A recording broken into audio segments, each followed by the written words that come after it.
Operation Tel Aviv ১-৫। সূর্য তখনও ওঠেনি। রক্তিম পূর্বাকাশ। মাহমুদ কোরআন পড়া শেষ করে উঠে দাঁড়াল। তারপর ড্রেসিং রুমে প্রবেশ করে কিছুক্ষণ পর ধনী ইহুদি ব্যবসায়ীর সাজ পরে বেরিয়ে এলো এবং পশ্চিমের ব্যালকনিতে ইজি চেয়ারে গিয়ে শুয়ে পড়ল। জাফা বন্দরে মাহমুদের এটি একটি নতুন আস্তানা। ভূমধ্যসাগরের তীরে ৫ তলা এই বাড়ি। ইজি চেয়ারে অর্ধশায়িত মাহমুদ পলকহীন দৃষ্টিতে ভূমধ্যসাগরের নীল জলরাশির দিকে চেয়েছিল। দূরে পশ্চিম দিগন্তে একটি জাহাজের চিমনি দেখা যাচ্ছিল। ধীরে ধীরে পশ্চিম দিগন্তে তা মিলিয়ে গেল। জাহাজটির সাথে যেন মাহমুদের মনটিও ছুটে গেল। দিগন্ত পেরিয়ে জিব্রাল্টার অতিক্রম করে। জিব্রাল্টার, জাবালুত তারিকের কথা মনে পড়তেই মাহমুদের মন ছুটে গেল ১৪০০ বছর আগের একটি ঘটনার দিকে। সিপাহসালার তারিক ৭০০ সৈন্য নিয়ে শত্রু অধ্যুষিত স্পেনের মাটিতে নামলেন। তারপর পুড়িয়ে দিলেন ফেরবার একমাত্র উপায় নৌযানগুলো।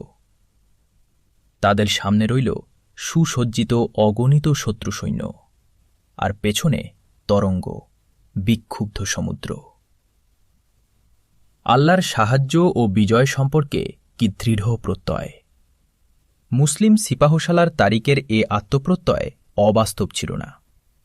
শীঘ্রই সত্য ও ন্যায়ের প্রতীক মুসলমানদের হেলালি নিশান স্পেনের সীমানা পেরিয়ে ফ্রান্সের প্রান্তদেশ পারেনিজ পর্বতমালার বুকে মাথা উঁচু করে দাঁড়িয়ে ইসলামের জয়বার্তা ঘোষণা করল। শুধু কি তাই? মুসা আর তারিককে যদি দামেস্কের দরবারে ফিরিয়ে না আনা হতো, তাহলে ওয়াশিংটন আরভিংয়ের ভাষায় আজ প্যারিস ও লন্ডনের গির্জাসমূহে ক্রসের বদলে হেলালি নিশানি শোভা পেত। এই ভূমধ্য সাগরের প্রতিটি ইঞ্চি স্থানে একদিন মুসলমানদেরই হুকুম চলত। কিন্তু আজ মাহমুদের মন বেদনায় ভরে যায় যে স্পেনকে মুসলমানরা ৮০০ বছর ধরে গড়ে তুলল আপন করে, সেই স্পেনে আজ মুসলমানদের সাক্ষাৎ মিলে না। তারা বিধ্বস্ত ও বিতাড়িত। কিন্তু কেন এই পতন? ইতিহাস মুসলমানদের দুর্বলতা, আত্মকলহকেই এর জন্য দায়ী করেছে। কিন্তু এই আত্মকলহ আর দুর্বলতা এলো কোত্থেকে? সে কি আদর্শচ্যুতি থেকে নয়? মাহমুদের মনে পড়ে যায় একজন লেখকের কথা। মুসলমানরা আপন উসুল এবং ইসলামী জোশ হতে যখন দূরে সরে পড়ল, তখন খোদা তাদের এ নিয়ামত কেড়ে নিলেন। এরই ফলে আবার একদিন খ্রিস্টান শক্তি সেই বিজয়ী মুসলমানদের উত্তরাধিকারীদেরকে এসব দেশ হতে এমনই ভাবে বের করে দিল যে সে সব দেশের মুসলমানদের নামের আর কোনো চিহ্নই থাকল না। পূর্বসূরীদের ভুল কি আমরা শুধরে উঠতে পেরেছি? মাহমুদ ভেবে চলে, যদি পারতাম তাহলে ক্ষুদ্র ইসরায়েলের হাতে এমন করে আমরা মার খাব কেন? আফ্রিকা আর এশিয়ার বিভিন্ন দেশে মুসলমানরা এমনই করে নির্যাতিতই বা হতে থাকবে কেন? মধ্য এশিয়া, ফিলিপিন, সাইপ্রাস, ইরিত্রিয়া, চাঁদ, নাইজেরিয়া, মোজাম্বিক প্রভৃতি দেশের মজলুম মানুষের আমানুষিক দুর্দশা মাহমুদের মনকে ভারী করে তুলে। প্রশ্ন জাগে তার মনে, এদের মুক্তি কত দূরে? মুসলিম তরুণরা কি জাগবে না? তারা কি এগিয়ে আসবে না মজলুম মানুষের মুক্তির জন্য? আমাদের চেষ্টা কি বৃথা যাবে? এই সময় ধীর পায়ে নাস্তা নিয়ে সেখানে প্রবেশ করল আফজল। আফজল এই বাড়ির প্রহরী, দারোয়ান, রাঁধুনি, পরিবেশক, সবকিছু। পায়ের শব্দে মাহমুদের চিন্তাসূত্র ছিন্ন হয়ে গেল। মাহমুদ পিছনে ফিরে আফজলকে দেখে মৃদু হেসে বলল, আজকে নাস্তা খুব সকাল সকাল মনে হচ্ছে না? সকালেই তো জনাবের কোথাও বেরুবার কথা ছিল। মাহমুদের মনে পড়ে গেল আগামীকালের ওসেয়ান কিং জাহাজের প্রোগ্রামের ব্যাপারে অনেক কাজ আছে বাইরে। যেমন করে হোক সহজ উপায়ে ওসেয়ান কিং জাহাজের ভোজসভায় প্রবেশের একটি পথ করে নিতেই হবে। গভীর রাত পর্যন্ত মাহমুদ এই বিষয় নিয়ে চিন্তা করছে, কোনো সহজ পথ সে খুঁজে পায়নি। হঠাৎ এ সময় এমিলিয়ার কথা মনে পড়ে গেল মাহমুদের। ওসেয়ান কিং জাহাজের প্রীতিভোজে কাদের নিমন্ত্রণ করা হবে? সে প্রীতিভোজ থেকে ডেভিড বেনগুরিয়ানের পরিবার কি বাদ পড়তে পারে? মাহমুদের মনটা প্রসন্ন হয়ে উঠল। নাস্তা শেষ করে মাহমুদ আফজলকে বলল, এখন আর বাইরে যাচ্ছি না, তুমি ডিকশনারিটা বের করো।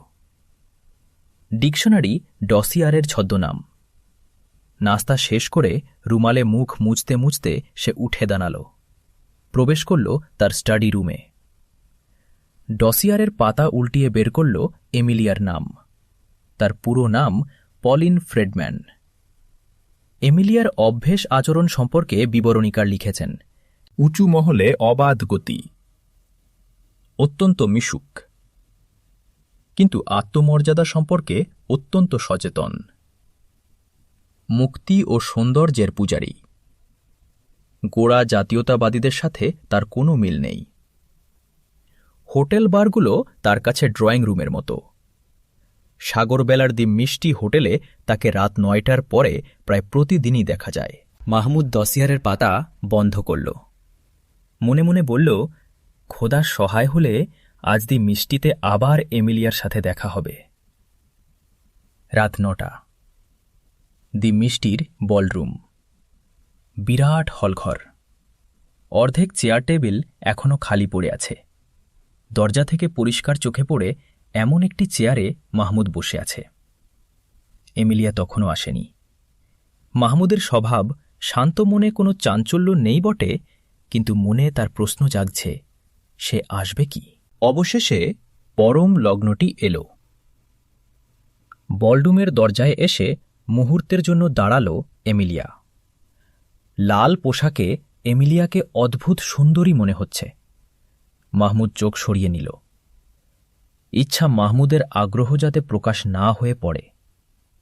কিছুক্ষণ পরে চোখ তুলে মাহমুদ দেখল, কয়েক টেবিল সামনে একটি খালি টেবিলে এমিলিয়া এসে বসেছে। এমিলিয়ার দিকে তাকাতে গিয়ে হঠাৎ তার সাথে চোখাচোখি হয়ে গেল। চোখাচোখি হওয়ার সঙ্গে সঙ্গে স্প্রিংয়ের মতো এমিলিয়া উঠে দাঁড়াল। মাহমুদ ঈষৎ হেসে উঠে দাঁড়াল। এমিলিয়া মাহমুদের পাশে এসে বলল, কেমন আছেন?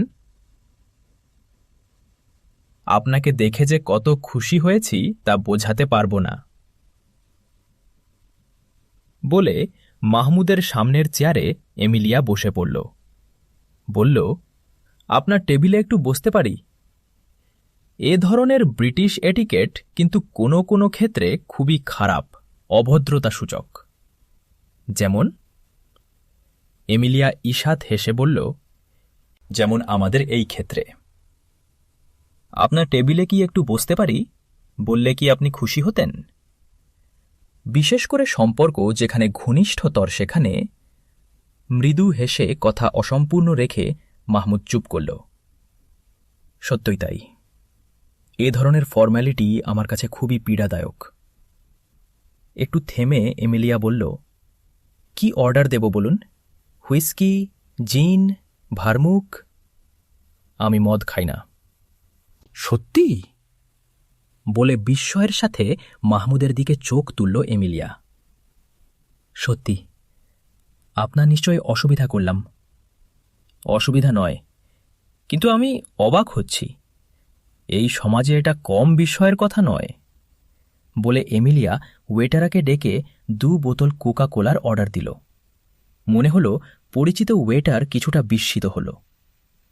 ওয়েটার চলে গেলে মাহমুদ বলল, বোধহয় আজকের সন্ধ্যা আপনার আমি নষ্ট করলাম। কৃত্রিম আনন্দের উৎসের চেয়ে অকৃত্রিম আনন্দের উৎসই কি বেশি সুখকর নয়?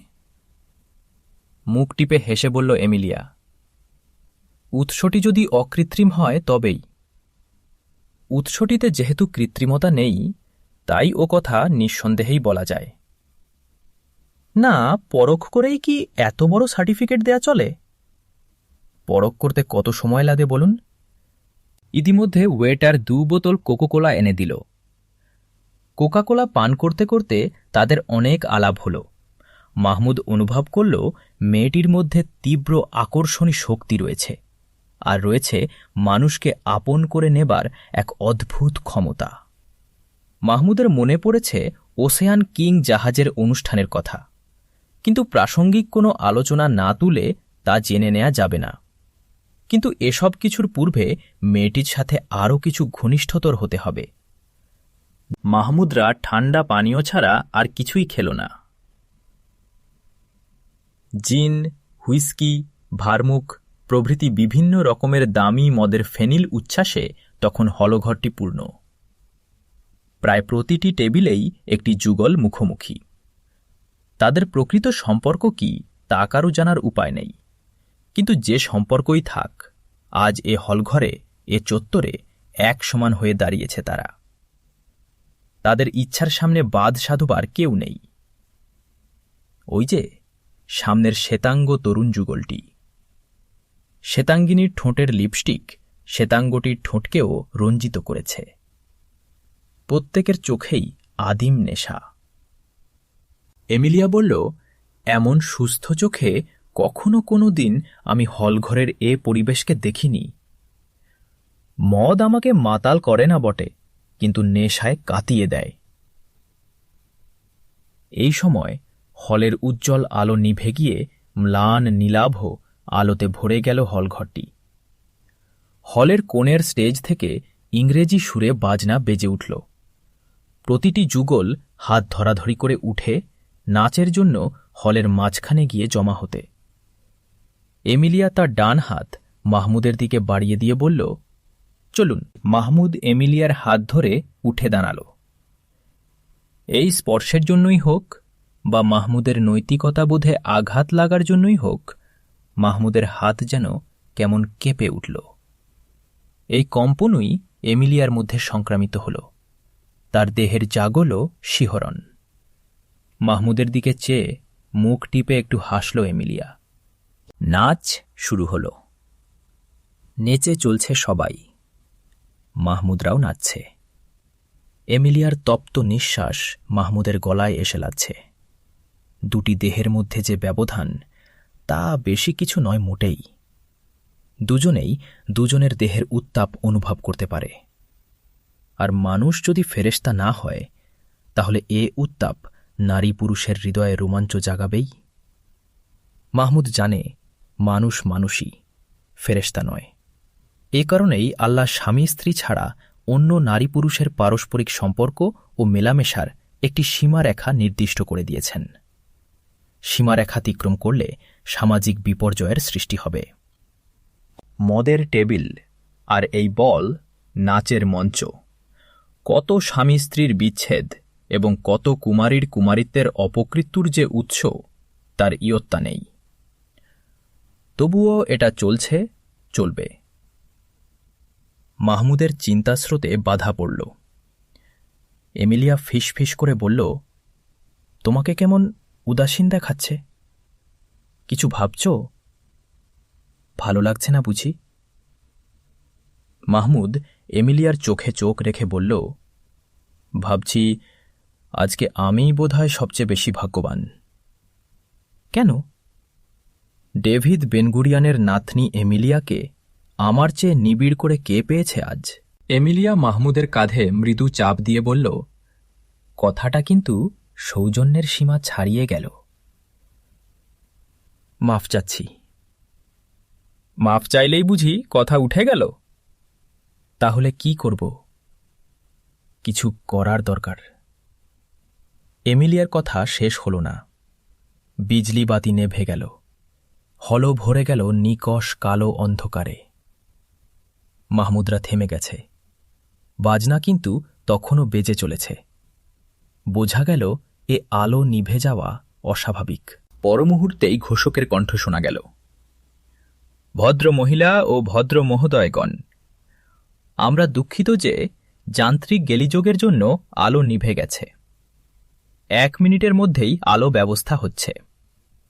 মনোযোগ নিজের দিকে কেন্দ্রীভূত হতেই মাহমুদ অনুভব করল এমিলিয়া মাহমুদের বুকে মুখ গুজে রয়েছে এবং 2 হাতে জড়িয়ে ধরেছে তাকে। মাহমুদ তার অভিনয়ের এ পর্যায়ে এসে কেঁপে উঠল অপরাধ বোধের এক তীব্র খেলায়।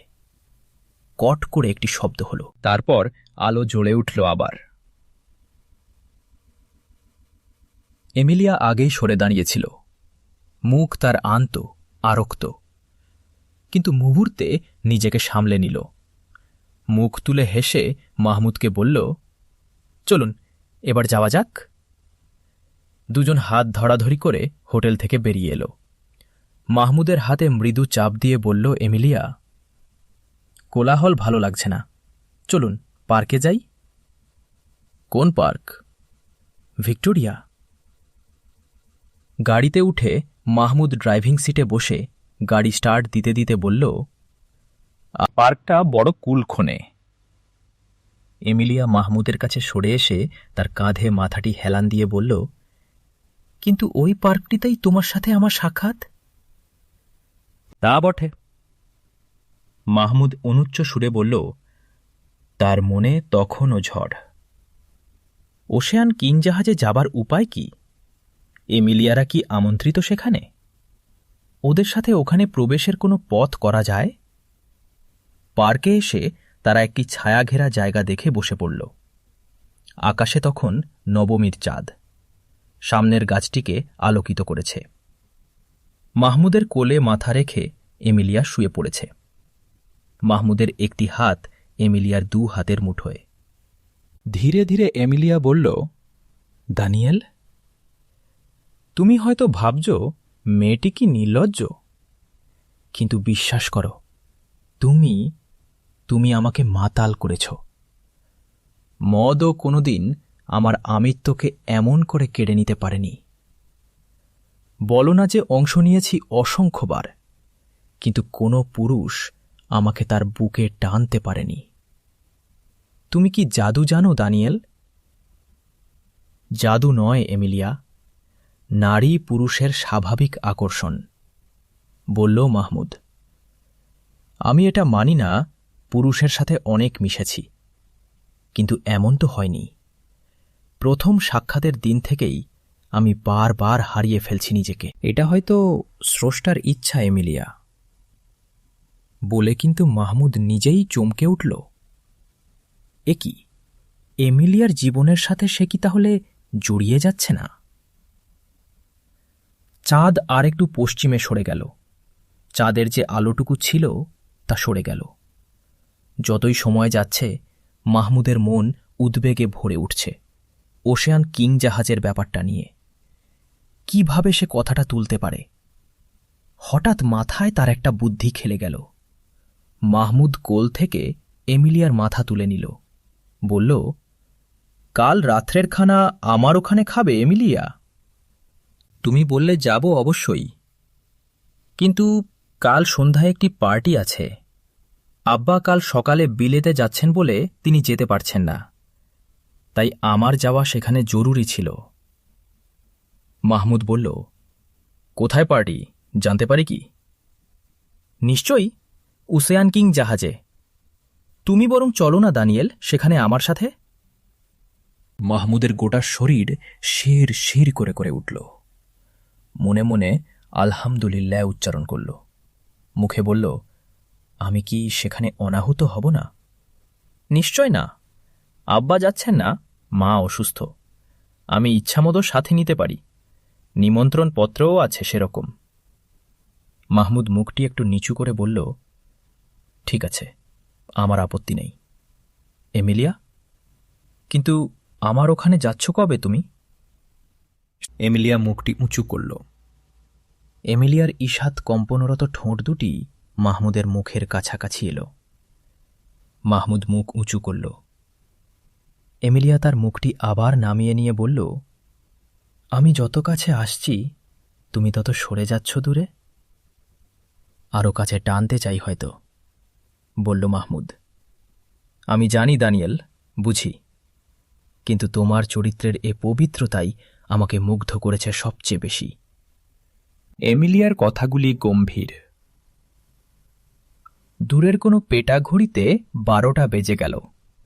মাহমুদ বলল, চলো আজ উঠা যাক। দুজনই উঠে টানাল। এক ঝলক দমকা বাতাস এসে ঝাউ গাছে শোঁ শোঁ শব্দ তুলল। চারিদিক নিঝুম নিস্তব্ধ। মাঝে মাঝে নিঃশব্দে ছুটে চলা মোটর কারের ভেপুর নীরবতার মাঝে কম্পন তুলছে শুধু।